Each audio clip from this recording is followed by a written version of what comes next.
இந்த நாளிலும் செய்திக்கு நேராய் கடந்து செல்லலாம். இந்த நாளிலே கர்த்தர் நம்மோடு கூட நமக்கு ஆலோசனையாய் சொல்லுகிற ஒரு காரியம், வேதத்திலிருந்து நம்ம எடுப்போம், தலை தாழ்த்தி ஜெபிப்போம். நல்ல ஆண்டவரே, உமக்கு ஸ்தோத்திரம். நம்முடைய வேதத்திலிருந்து கர்த்தர் எங்களுக்கு கற்றுத்தாங்க, எங்களுக்கு பிரயோஜனம் உள்ளதாக இருக்கவும், நாங்கள் ஆசீர்வாதத்தை பெறவும் கர்த்தர் எங்களுக்கு உதவி செய்யுங்க. இயேசுவின் நாமத்தில் ஜெபிக்கிறோம் நல்ல பிதாவே.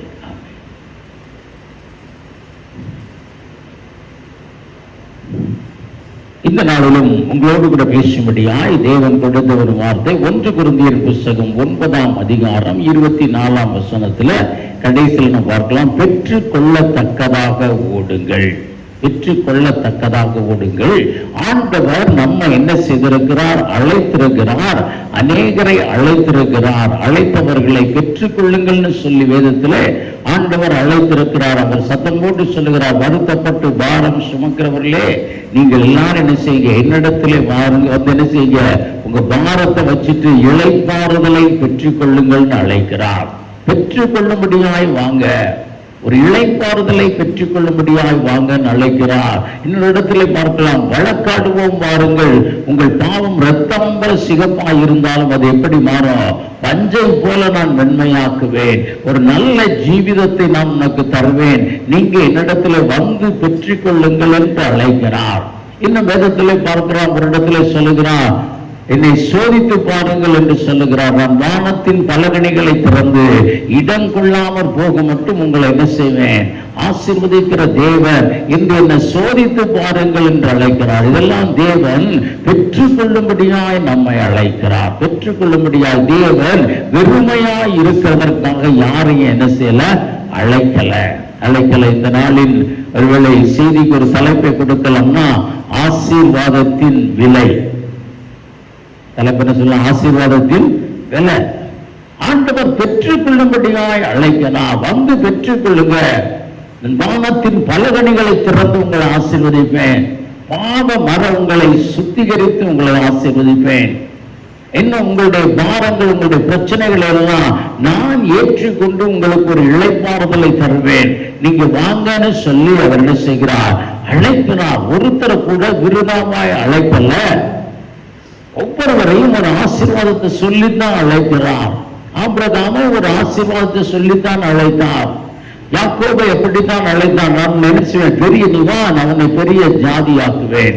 பெற்றுக்கொள்ளும்படியாய் வா. தேவன் நமக்கென்று வைத்திருக்கிற காரியங்கள் பெரியவைகளாய் இருக்கிறது. தேவன் நமக்கென்று வைத்திருக்கிற ஆசீர்வாதம் பெரியவைகளாய் இருக்கிறது. நம்ம எல்லாருக்கும் ஆரோக்கியம் வேணும். ஆரோக்கியம் இன்னைக்கு எப்படி நம்ம பெற்றுக்கொள்ளுகிறது? ஒரு ஆள்கிட்ட கேட்டோம்னா, மருந்து சாப்பாடு நீங்க அப்படி சாப்பிடுங்க, இப்படி சாப்பிடுவாங்க ஆலோசனை இன்னைக்கு பல விதமா சொல்லுவாங்க. வேதம் ஒரே வார்த்தையில சொல்லுகிற, ஆண்டவர் அதையும் தருகிறவராய் இருக்கிறார். தேவனுடைய சட்டையின் மறைவில் என்ன உண்டு? ஆரோக்கியம் உண்டு சொல்லுகிறது. பெற்றுக்கொள்ளும்படியா இந்த உலகத்திலே நமக்கு என்னென்ன தேவையோ அவைகளை எல்லாம் என்னது?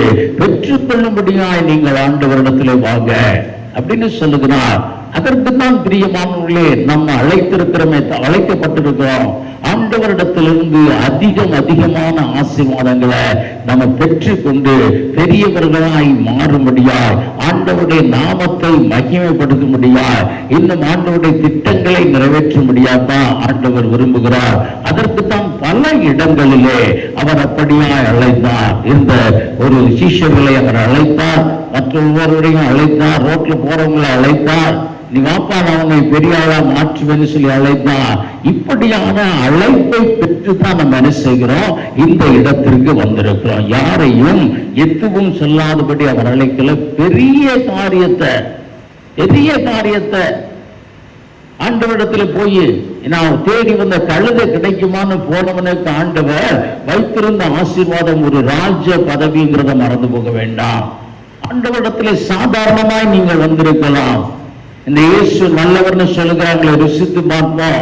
இவரிடத்துல போன ஒரு ஆசீர்வாதம், இந்த வியாதி மாறுமே, இந்த பிரச்சனை மாறுமே நினைக்கலாம். ஆனால் நீங்கள் வருகிறது அதனால வந்தது என்றாலும் உங்களுக்கென்று அவர் வைத்திருக்கிற பங்கு சொல்லி முடியாததா இருக்கிறது, பெரிதா இருக்கிறது. அப்படியான ஒரு காரியத்தை நமக்கு அவர் என்ன செய்கிறார்? தர விரும்புகிறார் பிரியமானவர்களே. ஆனால் இன்று பார்க்கிற ஒரு நிலை என்னன்னா, அநேக கிறிஸ்தவர்கள் சொன்னா தேவனிடத்திலிருந்து என்ன செய்யல, பெற்றுக் கொள்ளவில்லை. தேவனிடத்துல என்ன செய்யல, பெற்றுக் கொள்ளல. காரணம் என்னன்னா, ஒவ்வொரு காரியத்தையும் நம்ம பார்க்கலாம். ஒவ்வொரு காரியத்திற்கும் என்ன இருக்கிறது, ஒரு விலை இருக்கிறது, ஒரு விலை. அந்த விலையை கொடுக்கலன்னு என்ன செய்யாது, நம்ம பெற்றுக்கொள்ள முடியாது. பிரியமானவர்களே, ஆண்டவர் சொல்லுகிறார், அவர் சொல்லும்போதே சொல்லுகிறார், வழக்க நீங்க வருத்தப்பட்டு பாரம் சுமக்கிறவர்களை நீங்க எல்லாரும் என்னிடத்துல வாங்க, நான் உங்களுக்கு இளைப்பாறுதல் தருவேன்னு சொல்லுகிறார். ஆண்டவர் கொடுக்கிற காரியங்கள், விலைகள் எல்லாமே எக்ஸ்சேஞ்ச் ஆஃபர் தான். பிரியமானவர்களே, எக்ஸ்சேஞ்ச் ஆஃபர், எக்ஸ்சேஞ்ச் ஆஃபர் தான். இந்த ஆஃபரை நம்ம முழுமையா என்ன செய்யணும், பெற்றுக்கொள்ள வேண்டும். உங்களிடத்தில் இருக்கிற உதவாதவர்கள் என்ன செய்ய, நீங்க கொண்டு வாங்க. உதவாத பாத்திரத்தை ஒரு உதவுகிற பாத்திரமாய் தேவன் மாற்றுகிறார். வெறும் சாதாரணமாய் கற்சாடிகள், கால் கழுவுகிறதற்காக தண்ணீர் ஊற்றின கச்சாடிகளை தான் அவர் தெரிந்து கொண்டு என்ன செய்தார், அதை மதுரமான ரசமுள்ள பாத்திரங்களா என்ன செய்கிறார், மாற்றுகிறார். சரியா மீன் பிடிக்க தெரியாதபடி ஒண்ணுமே பிடிக்காம இருந்த அந்த பேதுருவை பார்த்து தான் ஆண்டவர் என்ன செய்கிறார், பெரிய மனுஷர்களை பிடிக்கிறவர்களாய் மாற்றுவேன் என்று சொல்லுகிறார். இது ஒரு அவர் சொன்னத நிறைய காரியங்கள் இருக்கிற பிரியமானவர்களே. இந்த நாளிலே பார்க்கிறோம், தேவன் இடத்தில் இருந்து வந்து பெற்றுக் கொள்ளுகிறதற்கு நான் என்ன செய்யணும், பெற்றுக் கொள்ளுகிறதற்கு நான் என்ன செய்யணும்னு சொல்லி வேதம் நமக்கு சொல்லுகிறத பார்க்கலாம். பெற்றுக் கொண்டவர்கள் ஏராளமான மனிதர்கள். இன்னைக்கு ஒன்றெண்டு மனிதர்களுடைய பெயர்களை மட்டும் நம்ம சொல்லி பார்க்கலாம். முதலாவது பார்க்கலாம், சகைவை நம்ம எடுத்துக்கொள்ளலாம். எல்லாருக்கும் தெரிந்த ஒரு மனிதர். இந்த சகைவை அங்கிருந்த எல்லாரும் என்ன சொல்றாங்க, பாவியான ஒரு மனுஷன்.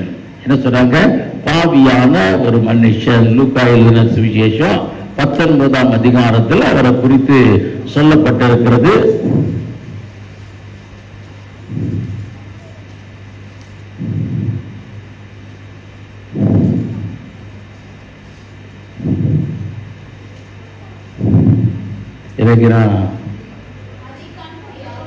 இருக்கட்டும், அந்த பகுதியை நீங்க எடுத்துக்கொள்ளுங்க. அதுலதான் சொல்லப்பட்டிருக்கிறது, அவரை குறித்து அநேகர் சொல்லுகிறார்கள், இவன் பாவியான ஒரு மனுஷன், இவன் பாவியான ஒரு மனுஷன் என்று.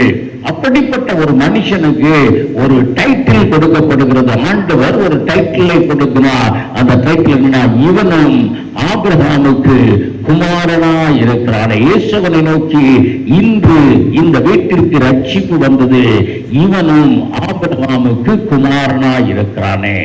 ஆண்டவர் சொல்லுகிறார். எல்லாரும் சொன்னாங்க, இவன் பாவியான ஒரு மனுஷன், இவன் கையில தொடர்பில்லாத ஒரு மனுஷன், இவன் மோசமான மனுஷன். எல்லாருடைய ஒரு காரியங்களும் அப்படியா இருந்ததானால் ஆண்டவர் அவனை பார்த்து சொன்னார், இன்றைக்கு இந்த வீட்டிற்கு என்ன வந்தது, ரட்சிப்பு வந்தது. இன்றைக்கு இந்த வீட்டிற்கு ரட்சிப்பு வந்தது அப்படின்னு சொல்லிட்டு, அது மட்டுமல்ல, இவனும் ஆபிரகாமுக்கு குமாரனா இருக்கிறான். இந்த ஒரு வார்த்தையை ஆண்டவர் தன்னுடைய ஊழிய காலங்களிலே யாரையும் நோக்கி என்ன செய்ததில்லை, சொன்னதில்லை. பிரியமானவர்களே, சொன்னதில்லை. ஆண்டவரை நல்லபடியாய் பிடித்துக் கொள்ளணும் வந்து ஆசீர்வாதங்களை பெற்றுக் கொள்ளணும் வந்தவர்கள் ஆசீர்வாதத்தை பெறல, ஜஸ்ட் அவரை பார்க்கிறதற்காக வந்த இந்த சகையு அப்படியா என்ன செய்கிறான், எல்லாவற்றையும் பெற்றுக் கொள்ளுகிறான் என்று பார்க்கிறோம். இவர் சொன்னார், ரட்சிப்பு ஆண்டவரிடத்திலிருந்து நீங்கள் எதை பெறணும்னாலும் அதுக்கு பேசிக் என்னதான், ரட்சிப்பு. பேசிக் என்னது, ரட்சிப்பு. இன்று இந்த வீட்டிற்கு ரட்சிப்பு வந்ததுன்னு சொல்லிட்டு தான் அந்த டைட்டில் கொடுக்கிறார், இவன் ஆபிரகாமுக்கு பிள்ளையாய் இருக்கிறானே என்று சொல்லுகிறார். பார்க்கிறோம், இன்றைக்கு நம்ம ஆண்டவரிடத்திலிருந்து பெரிதான காரியங்களை பெற்றுக்கொள்ள வருகிறோம், ஒரு இளைப்பாறுதலை பெற்றுக்கொள்ள வருகிறோம், ஒரு நல்ல சுகத்தை பெற்றுக்கொள்ள வருகிறோம், ஒரு நல்ல வாழ்க்கையை அனுபவிக்கணும்னு வருகிறோம். எல்லாவற்றிற்கும் ஒரு காரணம் அல்லது ஒரு ஒரு பேசிக் என்னன்னா, ரட்சிக்கப்பட்டவர்களுக்கு கர்த்தரதை தருகிறார், ரட்சிக்கப்பட்டவர்களுக்கு அபிஷேகத்தை தருகிறார், அபிஷேகத்தின் மூலம் வரங்களை தருகிறார், இன்னும் பெரிய காரியங்களை செய்கிறார். முதலாவது காணப்படுகிற காரியம் ரட்சிப்பு. அதை இந்த சகையை பெற்றுக் கொண்டார். இந்த சகையு இந்த ரட்சிப்பை பெறுகிறதற்கு என்ன செய்தார், ஒரு விலையை கொடுத்தார். பிரியமானவர்களே, இந்த பெரிய ஆசீர்வாதத்தை அவர் பெறுவதற்கு என்ன கொடுத்தார், ஒரு விலையை கொடுத்தார். எல்லாருக்கும் நமக்கு நன்றாய் தெரியும். ஆண்டவர் அவனை பார்த்து சொன்னார், நீ சீக்கிரமா இறங்கி வா, நான் வீட்டுல தங்கணும்னு சொன்ன உடனே 8ஆம் வசனத்தை சகோதரர்கள் யாராவது வாசிங்காவோம். கர்த்தரை நோக்கி, என் ஆஸ்திகளில் பாதியை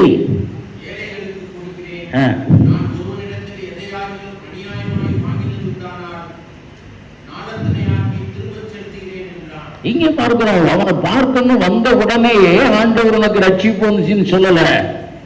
ஆண்டவரை பார்த்த மாத்திரத்தில் ஒரு கிரயத்தை கொடுக்கிறார். அதுவரை யாரிடத்திலிருந்து எவ்வளவு பணத்தை வாங்கலாம், எப்படி வாங்கலாம், எப்படி இன்னும் பணத்தை சேர்க்கலாம் என்று அந்த ஐடியாவிலே இருந்து கொண்டிருந்த சகையோ இன்று சொல்லுகிறார், இந்த வாழ்வு எனக்கு வேண்டாம், இந்த வாழ்வு எனக்கு வேண்டாம், இதனால சேர்த்த பணம் எனக்கு வேண்டாம்னு சொல்லி தன் பழைய வாழ்வை முழுவதுமாய் தூக்கி எறிகிறார். அப்பதான் ஆண்டவர் சொல்லுகிறார், இந்த வீட்டிற்கு ரட்சிப்பு வந்தது. ரட்சிப்பை பெறுகிறதற்கு ஒரு விலை உண்டு பிரியமானவர்களே. இலவசமாய் தேவன் தரல, இலவசமாய் தேவன் தரல. It's an exchange offer. உங்க பழைய வாழ்க்கைய முற்றிலுமாய் நம்முடைய பழைய வாழ்க்கையை தூக்கி போட்டுட்டோம்னா ஆண்டவர் எதை கொடுக்கிறார்? ஒரு ரட்சிப்பை கொடுக்கிறார், ஒரு ரட்சிப்பை கொடுக்கிறார். பழைய வாழ்க்கைய ஒரே வரியிலே சொல்லி, இனி இதற்கு வேண்டாம், இப்படியான ஒரு வாழ்வு வேண்டாம்னு தன் பழைய வாழ்வை முழுவதுமாய் தூக்கி எறிந்து வருகிறார். அதனாலதான் அவர் சொல்லுகிறார், இவருக்கு ரட்சிப்பு வந்தது, ஆபிரகாமுக்கு குமாரனா இருக்கு. அவர் பெரிய ஆசீர்வாதத்தை பெற்றுக் கொண்டார். இதை தொடர்ந்து நிறைய காரியங்கள் அவருக்கு என்ன செய்திருக்கலாம், நடந்திருக்கலாம். வேதம் அதை சொல்லல.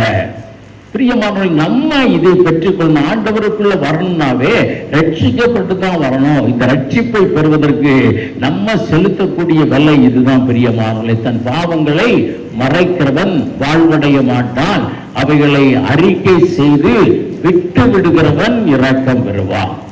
அதை என்ன செய்யணும்?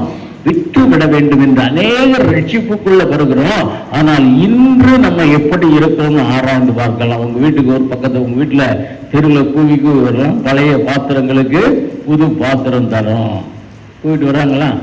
பழைய பாத்திரம் உடஞ்ச பாத்திரத்துக்கு நாங்க என்ன செய்யறோம், அதற்கு ஈடா ஏதாவது தர்றோம்னு சொல்லி கூவிட்டு வர்றாங்க. நீங்களும் உங்க வீட்டுல இருக்கக்கூடிய வேண்டாத காரியங்களை, பழைய காரியங்களை எல்லாம் கொடுத்துட்டு அவங்ககிட்ட என்ன வாங்குறீங்க? ஒரு புதிதான ஒரு பாத்திரத்தை வாங்குகிறீங்க, வாங்கி சந்தோஷப்படுறீங்க. அந்த பாத்திரம் உங்களிடத்துல இருக்கும்போது திரும்ப அந்த மனிதனிடத்துல போய், இல்ல நான் கொடுத்த பழைய பாத்திரத்துக்கு சரியா வரல, நீ அந்த பழைய பாத்திரத்துல கொஞ்சம் இதை கொடுங்க கேட்குறீங்களா? திரும்ப அந்த பழைய பாத்திரம் உங்க வீட்டுக்கு வருதா? இல்ல, நீங்க கொடுத்த அந்த விலைதான். அந்த பழைய பாத்திரம் இல்லது, நான் 10 பாத்திரம் கொடுத்துட்டீங்க, அதுல அது 8 பாத்திரம் போதும், மீதி 2 பாத்திரத்தை எனக்கு கொடுங்கன்னு வாங்கின கொடுத்து கேட்கிறவன் கொடுப்பானா? ஆனால் ரட்சிப்பில் மட்டும் என்ன செய்கிறோம்? முழுவதுமாய் நம்முடைய வாழ்க்கையை ஆண்டவருக்கு கொடுத்துட்டு பின்ன கொஞ்சம் கொஞ்சமா என்ன செய்யணும்? அந்த பழைய காரியங்கள் நம்மிடத்தில் என்ன செய்கிறது? திரும்பவுமாய் வருகிறது. இது ரட்சிப்பு இல்லைங்க. நம்ம ரட்சிப்பில் நிக்கல, நம்ம ரட்சிப்பு சரியில்லாததா இருக்கிறது.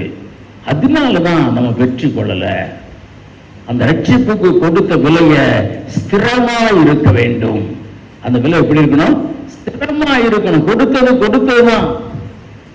அதற்கு முன்னால யோசிங்க, கொடுத்ததுதான்.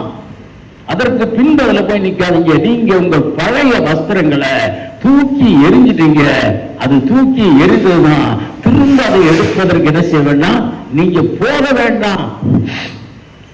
அதான் வேதத்திலே சொன்ன ஒரு காரியமா இருக்கிறது. நீங்க அப்படியா அந்த வேதத்துல நீங்க அப்படி அதை தூக்கி எரிஞ்சிட்டு அந்த பழைய வாழ்க்கைய திரும்ப நம்ம இடத்துல என்ன செய்யக்கூடாது? பழைய வாழ்க்கையின் சாயல் என்ன செய்யக்கூடாது? வரக்கூடாது. அதை பவுல் அப்போஸ்தலன் சொல்லும் பொழுதுதான் சொல்லுகிறார், என்ன சொல்லுகிறார்? அந்த பழையவைகள் ஒளிந்து போயிற்று, எல்லாம் புதிதாயிற்று. பழையவைகள் ஒளிந்து போயிற்று, எல்லாம் புதிதாயிற்று. பாருங்க, இன்னைக்கு நம்ம சில வேளைகளிலே நம்ம நிறைய பழையது என்ன செய்யறோம்? அப்படியே உள்ள வைத்துக் கொள்ளுகிறோம். பழையது அப்படியே உள்ள வச்சுக்கிறோம். நிறைய பேருக்கு அது என்னன்னே தெரியல. நாங்கள் எங்க வீட்டை ஒரு தடவை மாற்றும் பொழுது, எல்லாத்தையும் எடுத்துட்டு வரும் பொழுது, ஒரு இடத்துல ஒரு வாளியில பழைய மண்ணு செங்கல்லாம் இருந்தது. எங்க அம்மாட்ட கேட்டோம், இது எதுக்கு வச்சிருக்கீங்கன்னு. என்னமோ எடுத்து வெளியே போடணும்னு வச்சிருக்கேன், அப்படி உள்ளே இருக்கு, பத்திரமா வச்சிருக்கிறோம். எதை வெளியே போட வேண்டிய காரியத்தை இன்னும் என்ன செய்யறோம், பத்திரமாய் வைத்திருக்கிறோம். வேண்டாம் என்று சொல்லி தூக்கி போட வேண்டிய அந்த அழுக்கு குப்பைகளை, பாவமான வாழ்க்கைய, அந்த உலகத்தை, உலகத்தின் மேல் இருக்கிற வாஞ்சைய என்ன செய்கிறோம்னா அப்படியே வைத்துக் கொள்ளுகிறோம். பிரியமானவர்களே, அப்படி என்ன செய்கிறோம், வைத்துக் கொள்ளுகிறோம். இதுதான் சொல்லப்பட்டு, அதனாலதான் நம்மளால அதற்கு மேல என்ன செய்ய முடியல, பெற்றுக்கொள்ள முடியல, பெற்றுக்கொள்ள முடியல. இன்னும் பரிசுத்த ஆவியை பெற்றுக்கொள்ள முடியல, பரிசுத்த ஆவியின் வரங்களை பெற்றுக்கொள்ள முடியல, தாளந்துகளை பெற்றுக்கொள்ள முடியல, தரிசனங்களை பெற்றுக்கொள்ள முடியல. இதற்கெல்லாம் காரணம் இன்னும் நம்ம எப்படியா இருக்கிறோம், இந்த ரட்சிப்பிலே பூரணப்படாதபடி இருக்கிறோம். இன்னும் என்ன செய்கிறோம், பூரணப்படாதபடி இருக்கிறோம். நம்ம இன்னைக்கு சட்டை போட்டுட்டு வர்றதுல எப்படி இருக்கிறது, சட்டையில பாதி புது சட்டை, பாதி பழைய சட்டை, ரெண்டையும் சேர்த்து என்ன செய்யறோம், தச்சு போட்டுட்டு வர்றோம். அதான் நம்முடைய காரியங்கள். பார்த்தோம் என்றால் முழுவதுமான ஒரு மாற்றம். பழைய சுவாபங்கள், பழைய பாவ வாழ்க்கைகள், பழைய வாஞ்சைகள், பழைய ஆசைகள், இதெல்லாம் என்ன செய்யணும், முழுவதுமாய் தூக்கி எறிய வேண்டும். தூக்கி எறிய வேண்டும். இது என்னன்னே தெரியல. இன்னைக்கு பார்த்தோம்னா, யூடியூப்ல பார்த்தோம்னா பெரிய பெரிய பிரசங்க எல்லாம் கெட்ட வார்த்தை பேசிட்டு அலையிறாங்க. புல்பிட்டில் நின்று பிரசங்க நேரத்தில் அது வேதம் சொல்லுது, கெட்ட வார்த்தை ஒன்று உங்க வாயிலிருந்து வர வேண்டாம் என்று ரட்சிக்கப்பட்ட அநேகர் சொல்றாங்க. என் வாயிலிருந்து அப்படியான வார்த்தை வந்தது, ஆனால் ரட்சிக்கப்பட்ட பின்பு ஒரு வார்த்தை கூட அதை நான் பேசினதில்லைன்னு சொல்றாங்க. ஆனால் இன்னைக்கு தேதியில் என்னது, பிரசங்கம் பண்றவங்களே பேசுறாங்க. யோசித்து பாருங்க. அதனாலதான் தேவன் அவர்கள் மூலமா என்ன செய்ய முடியல, பெரிய காரியங்களை செய்ய முடியல, பெரிய காரியங்கள் என்ன செய்யல, செய்ய முடியல. இந்த தேசத்தின் முழுமையான ஒரு ரட்சிப்புக்கு என்ன செய்யணுங்கிறது இன்னும் யாரிடத்துல என்ன செய்யல, தேவன் திட்டத்தை சொல்லல.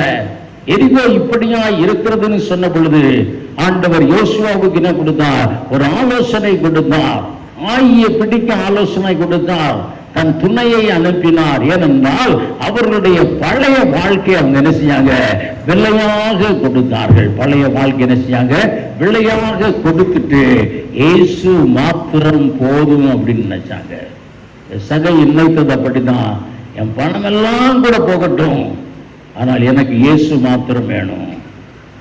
நிறைய விலை கொடுத்து இயேசுவை எப்படியா, ஒரு உதாரணம் கூட ஆண்டவர் சொல்லியிருக்குமா, ஒரு பெரிய முத்தை ஒருத்தன் பார்த்துட்டான்னா தன்னுடைய ஆஸ்தியெல்லாம் வித்து அந்த முத்தை என்ன செய்வான், வாங்கி கொள்ளுமான் என்று. அந்த ஆண்டவரை ஒரு விலையேற பெற்றவராய் இந்த சகையை பார்த்தார். இந்த ஆண்டவரை ஆவிக்குரிய வாழ்க்கைய ஒரு விலையேற பெற்ற வாழ்க்கையாய் பார்த்து தன்னிடத்தில் இருந்த பழைய வாழ்க்கைய, தன் விரும்பின பழைய வாழ்க்கைய வேண்டாம் என்று தூக்கி இருந்தார். பிரியமானவர்களே, இதுதான் ரட்சிப்பின் விலை. இதுதான் விலை. நம்முடைய பழைய வாழ்க்கைய என்னைக்கு பூரணமாய் தூக்கி எறிகிறோமோ அன்னைக்கு தான் என்ன வரும்னா, நம்முடைய வாழ்க்கையில என்ன வந்து சேரும், ஒரு ஆசீர்வாதங்கள் வந்து சேரும், ஒரு ரட்சிப்பு வந்து சேரும் நம்முடைய வாழ்க்கையில. ஆகவே பிரியமானவர்களே, இந்த விலையை நம்ம என்ன செய்யணும், கொடுக்க வேண்டும். அவர் அதான் சொல்லுகிற, பாவங்களை மறைக்காத, அவைகளை அறிக்கை செய்து என்ன செய்யணும், விட்டு விடுகிறவன் திரும்ப அந்த சாயல், அந்த வாடை என்ன செய்யக்கூடாது, வரக்கூடாது, நம்ம இடத்துல வரக்கூடாது. அதான் வேதம் சொல்லுகிறது. பவுல் அப்படியாய் சொல்லுகிறார். இனி நான் பாவம் செய்வது எப்படின்னு கேட்கிறாரு. ஆண்டவருக்குள்ளே வந்தவர்கள், ரட்சிப்பை பெற்றவர்களுக்கு பழைய வஸ்திரம் என்ன செய்யக்கூடாது, இருக்கக்கூடாது. ஒரு நல்ல தரிசனம் இந்த வேதத்தில் சொல்லப்பட்டிருக்கிறது. ஒரு ஆசாரியனை பார்த்து ஆண்டவர் என்ன சொன்னாரு, அழுக்கு வஸ்திரம் தரித்தவனை பார்த்து, யாரு, ஒரு ஆசாரியன் அழுக்கு வஸ்திரத்தை ஆண்டவர் மாதிரி, யாரு, யோசுவாவுடைய வஸ்திரத்தை என்ன செய்யும், கலட்டி போட்டு அவனுக்கு புது வஸ்திரத்தை கொடுங்கப்பா, இப்பதான் கொடுக்குறாரு. அதுக்கு மேலேயே போடுகிறதற்காக அல்ல, அந்த பழைய வஸ்திரத்தை என்ன செய்யறது, முழுவதுமாய் கொடுத்து விட வேண்டும், தள்ளி விட வேண்டும், எடுத்து போட வேண்டும், எடுத்து போட வேண்டும். நீங்க பார்க்கிறோம்னா, நாங்கள் அந்த காலங்களில் சின்ன பிள்ளைகளா இருக்கும்போது கிறிஸ்துமஸுக்கு தான் எங்களுக்கு புது துணியே கிடைக்கும். கிறிஸ்துமஸ், நியூ இயர், இந்த ரெண்டுக்கு தான் புது துணி கிடைக்கும். அப்ப பார்த்தோம் என்றால் சட்டை பூசி போட்டோம்னா உள்ள என்ன செய்வோம், பனியனும் பூசி தான் போடுவோம். அழுக்கு பனியனை போட்டுட்டு புது சட்டை என்ன செய்ய மாட்டாங்க, போடுங்களா? இல்லை, எல்லாம் புதிதாயிற்று. ஆனால் இந்த ரட்சிப்புல மட்டும் எப்படி வைக்கிறோம்? கொஞ்சத்தை மிகுதியாய் மீதியாய் வைத்துக் கொள்கிறோம். அதனாலதான் நம்ம பெற்றுக்கொள்ள முடியல. பெற்றுக்கொள்ளுகிறதற்கு முழு விலைய தரணும் பிரியமானவர்களே, முழு விலைய தரணும். முழு விலை தரலைன்னா அந்த பொருள் உங்களுக்கு என்ன செய்யாது, அந்த பொருள் முற்றிலும் உங்களுக்கு என்ன செய்யாது, சொந்தமாகாது. ஒரு பைக் நீங்க கடையில இருந்து வாங்குறீங்க, ஒரு ஃபைனான்ஸ் கம்பெனியில் ஃபைனான்ஸ் போட்டு வாங்குறீங்க, என்னது ஒரு லீன் மார்க் பண்றாங்க. அதற்கு அர்த்தம் என்ன? நீங்க கொஞ்சம் தான் கொடுத்துருக்கிறீங்க. அப்ப அந்த பைக் யாருக்கு தான் சொந்தம்? பைக்கோட ஓனர் யாரு? அந்த பைக்கோட ஓனர் யாரு? ஃபைனான்ஸ் தானே. ஃபைனான்ஸ்ல வாங்குறதுக்கும் பேங்க்ல வாங்குறதுக்கும் வித்தியாசம் இருக்கு. இதுதான் வித்தியாசம். நீங்க பேங்க்ல வாங்கினீங்கன்னா நீங்க தான் ஓனர், நீங்க தான் பொசஸர், உங்களுக்கு தான் சொந்தம், அது உங்களிடத்துல தான் இருக்கு. பேங்க்குக்கு அது மேல ஒரு ரைட்ஸ் இருக்கு, ஒரு சார்ஜ் இருக்கு. அதான் பேங்க்ல வாங்குறதுக்கும் ஃபைனான்ஸ்ல வாங்குறதுனா என்ன அர்த்தம்னா, நீங்க பணம் கொடுத்து முடிக்கிற வரைக்கும் அதுக்கு ஓனர் யாரு? அந்த ஃபைனான்ஸ்காரர் தான். யோசிச்சு பாருங்க. இன்னைக்கு பாதிய உங்க வாழ்க்கைய முழுவதுமாய் ஆண்டவருக்கு கொடுக்காதபடி இருந்தோம்னா, அந்த ஃபைனான்ஸ் காரணம் போல சத்துருவுக்கு நீங்க என்ன செய்றீங்க? உங்க வாழ்க்கையில கொஞ்சம் இடத்தை கொடுத்துருக்கீங்க. உங்க வாழ்க்கையில ஓனர் யாரு? சத்துரு தான். இல்ல, அதனாலதான் நம்மளால என்ன செய்ய முடியல, பெற்றுக்கொள்ள முடியவில்லை. பெற்றுக்கொள்ள முடியல. அவனுக்குள்ள டியூஸ் என்ன செய்யுங்க, முழுவதுமாய் க்ளோஸ் பண்ணி விடுங்க. பழைய வாழ்க்கையை முற்றிலும் அகற்றி போடுங்க. பழைய பாவத்தின் மேல் இருந்த வாஞ்சையை முற்றிலும் அகற்றி போடுங்க. எல்லாம் புதிதாக வேண்டும். இயேசு மாத்திரம் எனக்கு போதும், இயேசு மாத்திரம் போதும். அதை நீங்கள் செய்வீர்கள் என்றால் அதற்கு பின்பு நீங்கள் பெற்றுக்கொள்வீங்க பிரியமானவர்களே. அதனால இதை முழுவதுமாய் அவனுடைய ஓல்டு ஸ்டேட்டஸ், பாவிங்கிற ஸ்டேட்டஸ் என்ன செஞ்சு முழுவதுமாய் மாறி போனது. அவனுக்கு எப்படி ஒரு ஸ்டேட்டஸ் கொடுக்கப்பட வேண்டும்? ஆபிரகாமின் குமாரன் என்று கொடுக்கப்பட்டது பிரியமானவர்களே. இரண்டாவது ஒரு காரியத்தை குறித்து பார்க்கலாம்.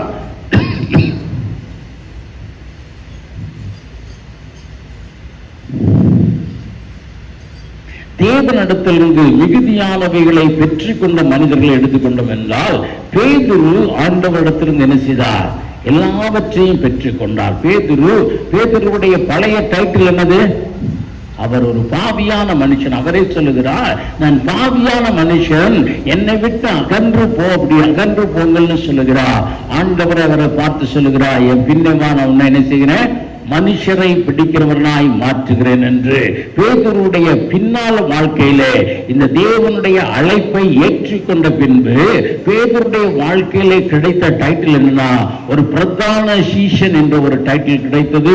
அவன் இயேசு கிறிஸ்து என்னென்ன செய்தாரோ அவ்வளவு அற்புதங்களையும் செய்தார். ஆண்டவர் சொன்னார், உண்மையிலே என் சபை என்ன செய்வேன்? கட்டுவேன்னு சொன்னாரு. உனக்கு பாதாளத்தின் என்னது திறவுகளை நான் உனக்கு தருவேன்னு சொன்னாரு. இவ்வளவு ஆசீர்வாதங்களை என்ன செய்தார்? பெற்றுக் கொண்டார். ஆனால் அப்ப ஏன் என்ன கொடுக்க மாட்டேங்கிறாரு அப்படின்னா, அதை அதிக விலை கொடுத்து யார் வாங்கினா? பேதுரு வாங்கினார். அதிக ஒரு ஆஃபர் அவர் கொடுத்ததை நீங்க பார்க்கலாம். லூக்கா எழுதின சுவிசேஷம் 5ஆம் அதிகாரம் 11ஆம் வசனம்.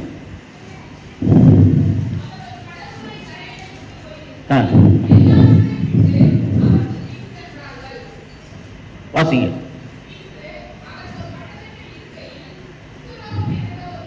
லூக்கா 5ஆம் அதிகாரம் 11ஆம் வசனம்.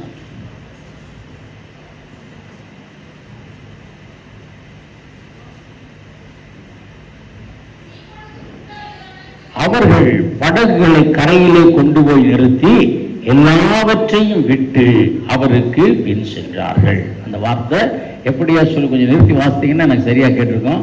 தட்டன்னு போனா என்ன செய்யல, ஒன்றும் கேட்க மாட்டேங்க. என்ன சொன்னாங்க? எல்லாவற்றையும் விட்டு அவருக்கு பின் சென்றார்கள். இன்னும் ஒரு இடத்துல மார்க் 10ஆம் அதிகாரத்தில் சொல்லுகிறார், ஆண்டவரே நாங்கள் எல்லாவற்றையும் விட்டு உம்மை பின்பற்றினோமே. அப்ப என்ன விலை கொடுத்தார்? எல்லாவற்றையும் கொடுத்தார். எதன் மேல வாஞ்சை இல்ல, அவருடைய வாஞ்சை, ஆசை, விருப்பம் எல்லாமே யாருதான்? இயேசுதான். 3 வருட காலங்கள் அவரோடு கூட நடந்தாங்க. எல்லாவற்றையும் விட்டு, மீன் பிடிக்கணுங்கிற எண்ணம் இல்லை, வலை என்ன ஆகும் எண்ணம் இல்லை, படகு நிறுத்தினமே யார் எடுத்தாருங்கிற எண்ணம் இல்லை, உலகத்தின் மேலும் உலகத்தின் காரியங்கள் மேலும், இன்னும் பார்த்தோம் என்றால் குடும்ப காரியத்தின் மேலும் உங்களுக்கு என்னெல்லாம் போச்சு? ஒரு பற்று இல்லாதபடி போயிற்று. எல்லாவற்றையும் விட்டு என்ன செஞ்சாங்க?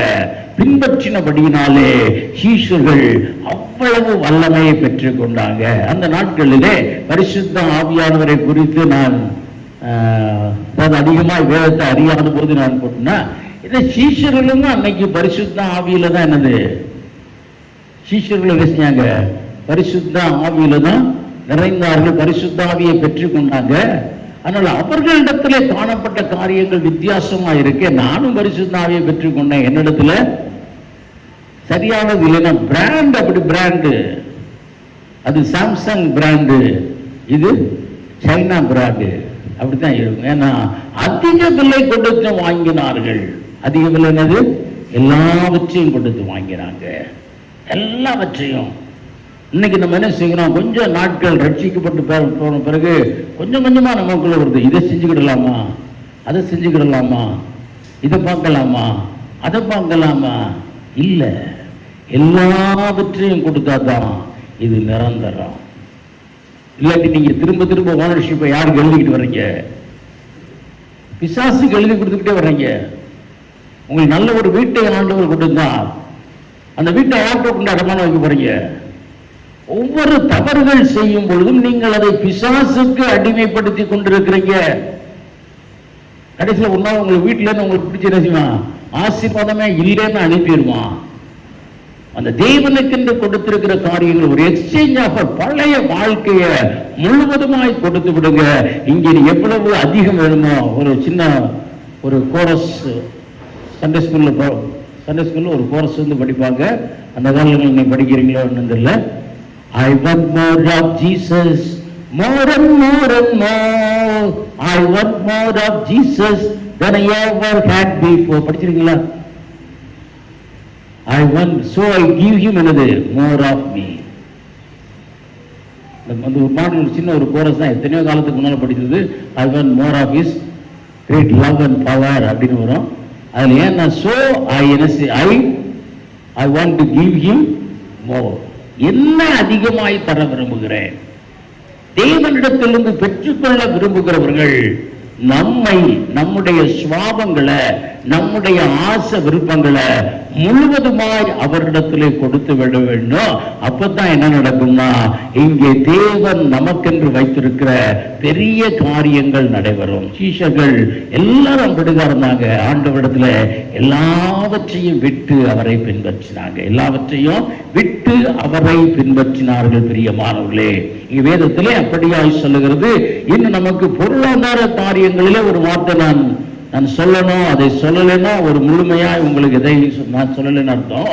பொருளாதார காரியங்கள்ல ஒரு நமக்கு ஒரு வேணும்னா நம்ம என்ன செய்யணும்? கொஞ்சம் விலை அதற்கு கொடுக்க வேண்டும், கொஞ்சம் விலை அதற்கு கொடுக்க வேண்டும். அதான் எல்லாரும் சொல்றாங்க, இந்த மல்கியாவின் புத்தகத்தில் உள்ள சொல்றாங்க, நான் வானத்தினீங்க எனக்கு கொண்டு வந்து கொடுங்க, பண்டகசாலையில கொடுங்க, அப்போ வானத்தின் பலகணிகளை திறந்து இடம் கொள்ளாமற் போக மட்டும் உங்களை நிரப்புவேன் என்று. தேவன் இடத்திலிருந்து பொருளாதார ஆசீர்வாதங்களை பெறுகிறதற்கு நம்ம பொருளாதாரத்தில் அவருக்கு கொடுக்க வேண்டியது அவசியம், காணிக்கை கொடுக்க வேண்டியது அவசியம். ஆனா அது எவ்வளவுங்கிறதா பிரச்சனை. இன்னைக்குள்ள பிரச்சனை காணிக்கை. ஆண்டவர் சொல்றார், வெறும் கையோடு என் சமூகத்தில் என்ன செய்யக்கூடாது, வரக்கூடாது சொல்லியிருக்காரா? அவர் ஆசரிப்பு கூடாரத்தை கட்டும் பொழுது ஒரு பலிபீடத்தை இங்கு கட்டி வச்சாரு. எதற்கு? பலி செலுத்தும்படியாய் ஏதாவது கொண்டு வருகிறதற்கு தான். ஆண்டவருடைய சமூகத்திலே ஒருவன் வரும் பொழுது என்ன கொண்டு வரலாம்? ஆடாவது, மாடாவது, புறா குஞ்சாவது, ஏதாவது ஒரு சின்னதாவது கொண்டு வா, தேவன் அதை பார்த்து ஆசீர்வதிப்பான். இன்னைக்கு நம்ம வைத்திருக்கோம், நம்ம அதுக்கு பழக்கம் இருக்குதான்.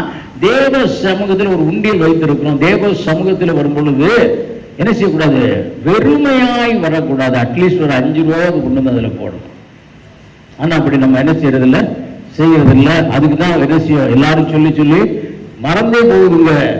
காணிக்க போடுறதுக்கு என்ன செய்யுது, மறந்து போடுறதுன்னா ஒரு நாளை நம்ம ஏற்படுத்தி வைத்திருக்கிறோம். தேவனுக்கு அவர் சொல்ற காரணம், அவர் என்ன காரணம் சொல்றாரு, ஆனால் தேவனுக்கு நம்ம என்ன செய்யணும், கொடுக்க வேண்டிய கனத்தை கொடுக்கணும். அவர் இடம் கொள்ளாமல் போக்கு மட்டும் நம்ம நிரப்புகிறதற்கு அவர் சொன்னதை செய்யணும். இது வேற, இது விலை கிடையாது. அவருக்கு நன்றி உள்ளவர்களா இருக்கணும். வேத வசனம் அப்படியா சொல்லுகிறது, என் சமூகத்திற்கு விருந்தாம என்ன செய்யாத, வராத. அதை நம்ம இன்னொரு நாள் எடுத்து பார்க்கலாம், இன்றைக்கு பார்க்கலாம். அடுத்ததாக தேவனிடத்திலிருந்து பெரிய காரியங்களை, வரங்களை, வல்லமைகளை பெற்றுக் கொண்டாங்க. தேவனிடத்திலிருந்து என்ன செய்தாங்க, வரங்களை பெற்றுக் கொண்டாங்க. இன்றைக்கு பார்க்கிறோம், அநேக ஒரு ஊழிய கூட்டங்களில் இருந்து பயிற்சி கொடுக்கிறாங்க. அநேக பயிற்சி கொடுக்கிறாங்க. என்னன்னா, தேவனுடைய சீஷர்களாய் மாறுகிறதற்கான பயிற்சி, தேவனுக்காக எப்படி ஊழியம் செய்கிறதுங்கிற பயிற்சி, இன்னும் தீர்க்க தரிசிகளாய் மாறுகிறதற்கான பயிற்சி. இந்த தீர்க்க தரிசனத்தை கொடுத்து குறித்து நீங்க சொல்லுகிறதற்கான பயிற்சி, இப்படி நிறைய பயிற்சிகள் இந்த நாளிலே கொடுக்கப்படுகிறது. ஆனால் பார்க்கிறோம், இந்த வேதத்திலே இந்த வரங்களை மக்கள் என்ன செய்தாங்க, பெற்றுக்கொண்டாங்க. they give something, அவர்களும் கொடுத்துதான் கற்றுக்கொண்டாங்க. முதலாவது பார்க்கலாம், இதிலே ஆதியாகமம் 32ஆம் அதிகாரம் 28ஆம் வசனத்துல ஆண்டவர் கேட்கிறார், உன் பேர் என்னப்பான்னு கேட்கிறாரு. அவர் சொல்லுகிறார், என் பேர் யாக்கோபு. இனி உன் பேர் யாக்கோபு எனப்படாமல் இஸ்ரவேல் எனப்படும். எத்தன் என்கிற பெயரை மாற்றி ஆசீர்வதிக்கப்பட்டவன்கிற பெயரை கொடுத்தார். ஆசீர்வதிக்கப்பட்டவன்கிற பெயரை கொடுத்தார். இந்த பெயரை சம்பாதிப்பதற்கு, இந்த பெயரை வாங்குகிறதற்கு யாக்கோபு கொடுத்த விலை என்னன்னா, இரவு முழுவதும் ஜெபம் பண்ணினார். இரவு முழுவதும் ஜெபம் பண்ணினதுனாலதான் அவருக்கு என்ன கொடுக்கப்பட்டது, அந்த ஆசீர்வாதமான பேர், தேவனுடைய நாமம் அவருக்கு தரிக்கப்பட்டது. அந்த விலை கொடுக்காம நீங்க ஆண்டவரிடத்திலிருந்து ஒரு பேரை பெற்றுக்கொள்ள முடியாது. ஆண்டவரை எனக்கும் ஒரு பேரை மாற்றுங்க, நான் ஞானஸ்தானம் எடுத்துட்டேன், எனக்கு ஒரு பேரை மாற்றுங்கன்னா நீங்க இரவு முழுவதுமாய் தேவ சமூகத்திலே அமர்ந்திருந்தா தான் உங்களுக்கு இப்படியான ஆசீர்வாதம் கிடைக்கும். இப்படியான ஆசீர்வாதம் கிடைக்கும். இல்லைன்னா என்னது, கிடைக்காது. இல்லைன்னா கிடைக்காது.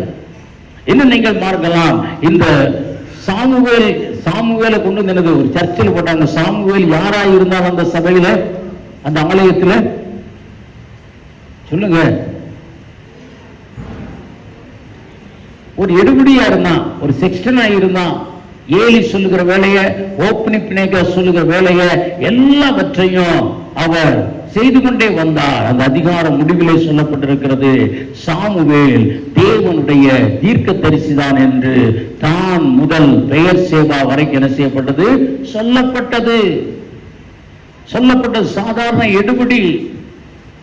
அந்த எடுபடிக்கு என்ன சொல்லப்பட்டது, தான் முதல் பெயர் சேவா வரைக்கும் அவர் தேவனுடைய ஊழிய தீர்க்க தரிசின்னு சொல்லப்பட்டது.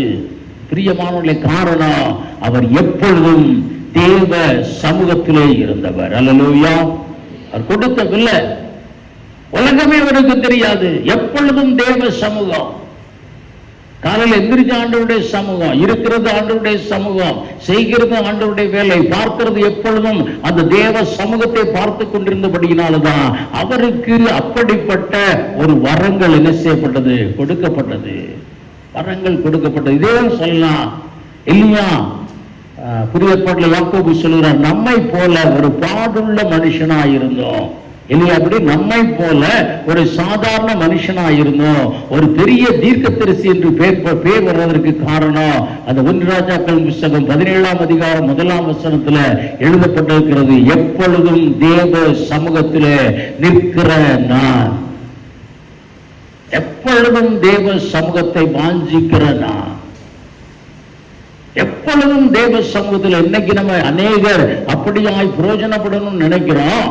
இந்த நினைக்கிறவங்க, நீங்க உங்களுக்கு ஒரு வேளை ஒரு லெக்சர் டைம் கிடைத்தா உடனே தேவ சமூகத்தில் இருக்கணும், கொஞ்சம் நேரம் கிடைத்தா தேவ சமூகத்தில் இருக்கணும். தேவ சமூகத்திலே இருந்து கொண்டிருக்கிற மக்களுக்கு தான் என்ன கிடைக்கப்படுகிறது?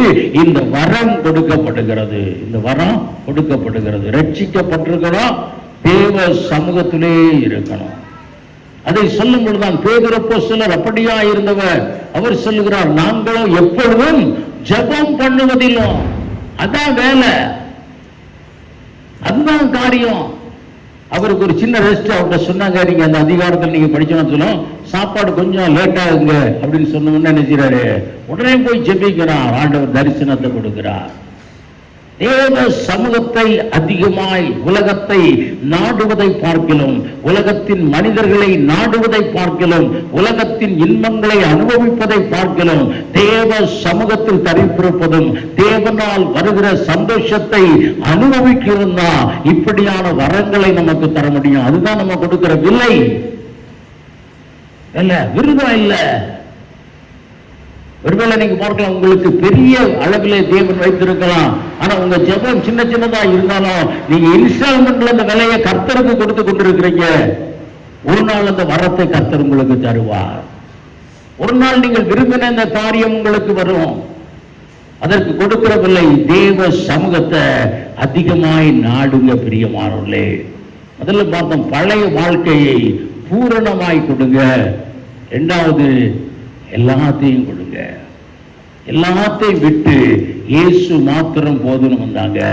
கடைசி வரைக்கும் சீஷர்கள் அப்படி இருந்தாங்க, இயேசு மாத்திரம் போதும், இயேசு மாத்திரம் போதும், அப்படித்தான் அவர்கள் இருந்தாங்க பிரியமானவர்களே. இதை நாம் பார்க்கலாம். பவுல் அப்போஸ்தலரும் அந்த நிருபங்களிலே சொல்லும் பொழுது சொல்லுகிறார், லாபமான எல்லாவற்றையும் தேவனுக்கென்று நஷ்டமும் குப்பையுமாய் எண்ணினேன்னு சொல்லுகிறார். அதனாலதான் அவர் பேதுருவுக்கு ஈக்குவலா என்ன செய்யப்பட்டார்? எடுத்து பிரயோஜனப்படுத்தப்பட்டார். தனக்குரிய எல்லாத்தையும் நஷ்டமும் குப்பையும் என்று எண்ணி இயேசுதான் பிரதானம், அவர்தான் எனக்கு போதும், எப்பொழுதும் அவர் நாமத்தை உச்சரித்துக் கொண்டிருப்பேன், எப்பொழுதும் அவருடைய சமூகத்திலே இருப்பேன், எப்பொழுதும் அவருக்கு பிரியமானதை செய்வேன்னே சொல்லியிருக்கணும், இருக்க வேண்டும் பிரியமானவர்களே. அல்லேலூயா, அல்லேலூயா. கடைசி அவரே ஒரு காரியத்தை மட்டும் பார்க்க முடியுமோ? இன்றைக்கு நம்மளுடைய ரட்சிக்கப்பட்ட நம்முடைய நோக்கம் என்ன? இன்றைக்கு ரட்சிக்கப்பட்ட நம்முடைய நோக்கம் என்னையா? எல்லாருடைய நோக்கம் என்ன?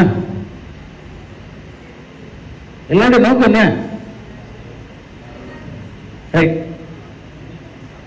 யார சொன்னாங்க?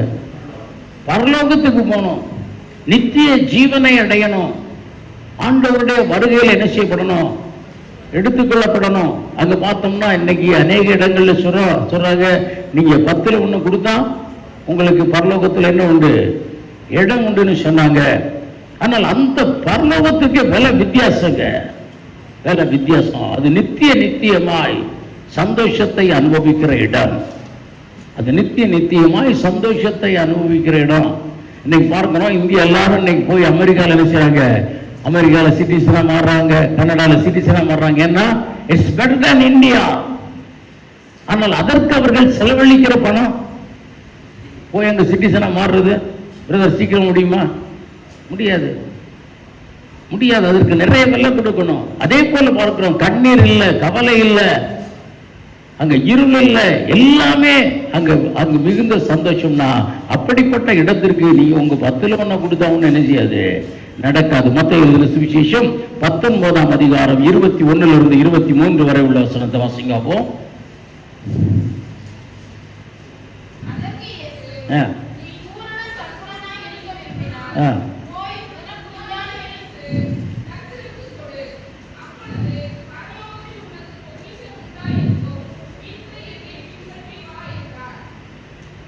இதை நம்ம முழுமையா படிக்கணும்னா 19ஆம் அதிகாரத்தில் 16ஆம் வசனத்திலிருந்து வாசித்தீங்கன்னா, அப்பொழுது ஒருவன் வந்து அவரை நோக்கி, நல்ல போதகரே, நித்திய ஜீவனை நான் எந்த நன்மை அடைவதற்கு எந்த நன்மையை செய்ய வேண்டும், எந்த நன்மையை செய்யணும் அப்படின்னு சொன்னாங்க. அவன் பார்த்தோம் என்றால் சிறு வயது முதல் அவன் அப்படியா இருக்கிறான். அதற்கு அவர் பார்க்கிறோம், பின்னால பார்க்கிறோம், அதற்கு இயேசு அவன் அவரை நோக்கி எவைகளை என்று கேட்டான். அதற்கு இயேசு கொலசியா திரும்பாயாக இதெல்லாம் சொன்ன பொழுது அந்த வாலிபன் அவரை நோக்கி இவைகளை எல்லாம் என் சிறு வயது முதல் கை கொண்டிருக்கிறேன், இன்னும் என்னிடத்தில் குறைவு என்னன்னு கேட்டான். சிறு வயது முதல் கற்பனைகளை கை கொண்ட ஒரு மனிதன், நியாய பிரமாணத்தை கை கொண்ட ஒரு மனிதன், ஆண்டவருக்கென்று கொடுப்பதிலும் ஆண்டவருடைய நியமனங்களை கை கொள்வதிலும் அவன் பெர்ஃபெக்டா இருந்த ஒரு மனிதர் கேட்கிறார், நித்திய ஜீவனை அடைகிறதுக்கு என்ன செய்யணும், நான் என்ன செய்ய வேண்டும்? அதற்கு சொன்னா, நீ பூரண சற்பனராய் இருக்க விரும்பினால் உனக்கு உண்டானவைகளை விற்று தரித்திரருக்கு கொடு, அப்பொழுது பரலோகத்தில் உனக்கு பொக்கிஷம் உண்டாயிருக்கும், பின்பு என்னை பின்பற்றி வாழ்ந்தார். அந்த வாலிபன் மிகுந்த ஆஸ்தி உள்ளவனாய் இருந்தபடியினால் இந்த வார்த்தையை கேட்டு துக்கம் அடைந்தவனாய் போய்விட்டான். நித்திய ஜீவனை சுதந்திரிக்க வேண்டும் என்று விரும்பின ஒரு வாலிபன் அதற்கான விலையை என்ன செய்யல, கொடுக்க முடியல. அதற்கான விலை என்னது? பற்றற்ற ஒரு வாழ்க்கை. அவன் மிகுந்த ஐஸ்வர்யத்து உடையவனா இருந்தான். அந்த ஐஸ்வர்யத்தை ஆண்டவர் கொடுத்திருந்தார். அவனுக்கு வீடு வாசல்கள் இருக்கலாம், அதை ஆண்டவர் கொடுத்திருந்தார். ஆனால் அவனுடைய மனம் அந்த ஐஸ்வர்யத்தின் மேல் இருந்தது, அந்த பணத்தின் மேல் இருந்தது, அவனுடைய ஆஸ்தியின் மேல் இருந்தது.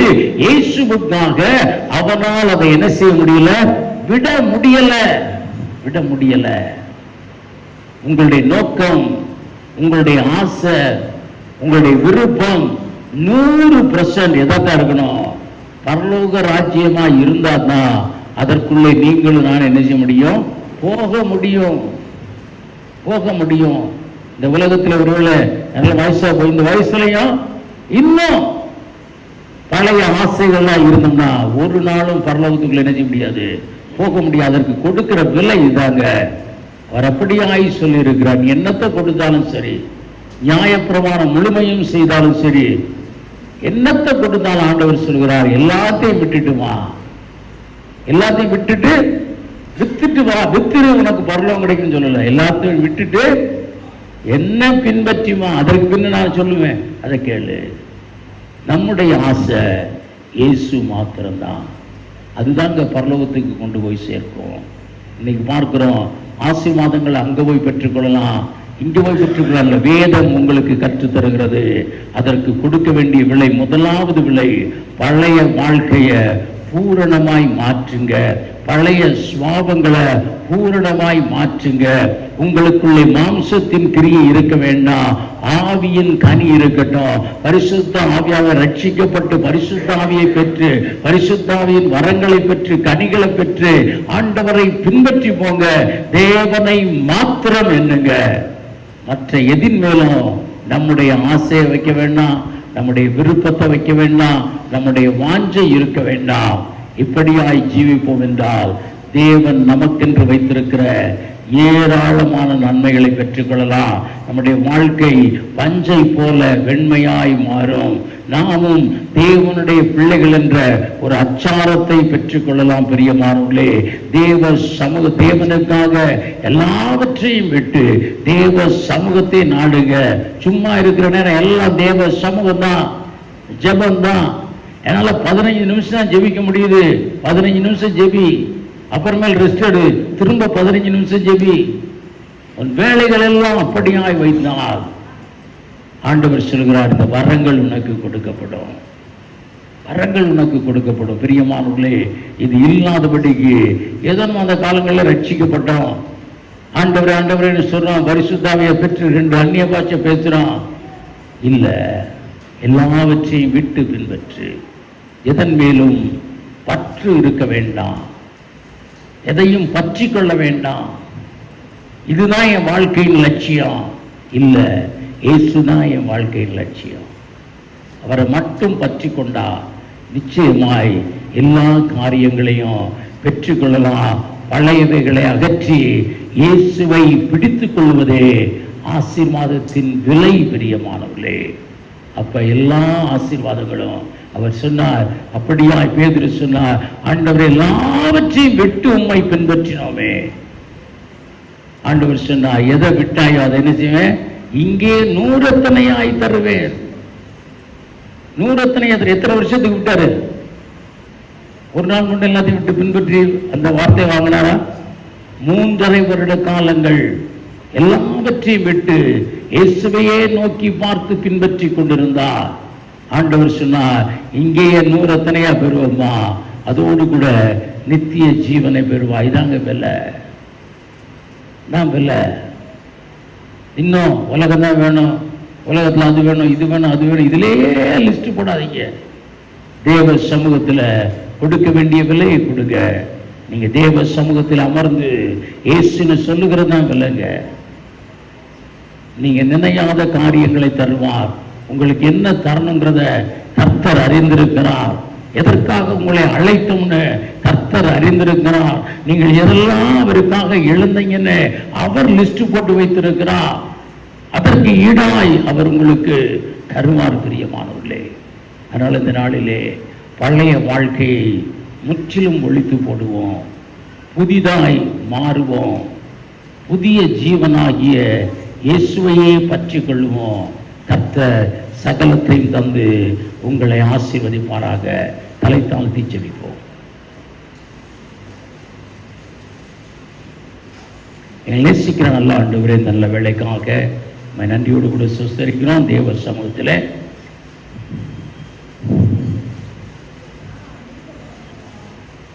நன்றி ஆண்டவரே. தேவ சமூகத்திலே அப்படியே நம்மை நாமே சோதித்து பார்ப்போம். இன்னும் நம்முடைய எண்ணம்,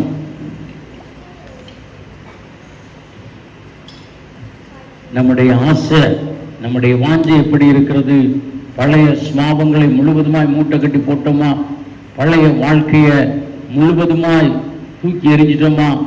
தேவனுக்கு நன்றி உள்ளவர்களா இருக்கிறோமா? தேவனுக்கு கீழ்ப்படுகிறோமா?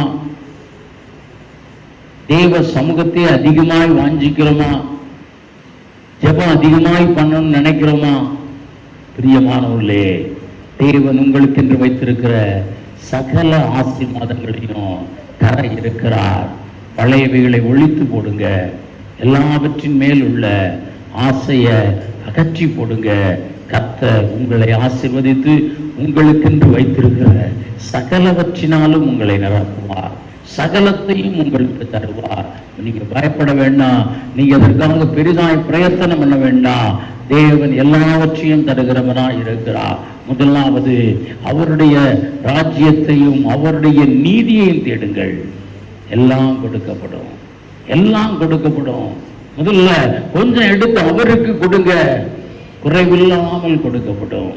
உங்கள் பாத்திரம் குறைவு வராது, உங்கள் பாத்திரம் குறைவு வராது. கர்த்தர் அப்படியாய் செய்கிறவர். பிரியமானவர்களே, இந்த நாளிலே நம்மை நாமே சோதித்து அறிவோம். பழைய வாழ்க்கையை முற்றிலும் அகற்றி போட்டு அதிகமாய் தேவ சமூகத்திலே தரித்திருந்து முழுவதும் அவரிடத்திலிருந்து ஆசீர்வாதங்களை பெற்றுக் கொள்ளுவோம். கர்த்தர் தாமே உங்களை ஆசீர்வதிப்பாராக. நல்ல ஆண்டவரே, உமக்கு ஸ்தோத்திரம். இரக்கமுள்ள தேவனே, உமக்கு நன்றி. நீரே கூட இருந்து நடத்துங்க. எதற்காக எங்களை அழைத்தீரோ அவ்வளவையும் நாங்கள் பெற்றுக்கொள்ளும்படியாய் அனுகூலம் செய்ய, நாங்கள் செய்ய வேண்டிய காரியத்தை ஆண்டவர் எங்களுக்கு கற்றுத்தாங்க. நாங்கள் விட வேண்டிய காரியத்தை கர்த்தர் எங்களுக்கு கற்றுத்தாங்க. எங்களை புதியவர்களாய் மாற்றுங்க ஆண்டவரை. நன்றி தகப்பன். எங்கள் மனம் புதிதாகும்படியாய் அனுகூலம் செய்யுங்க.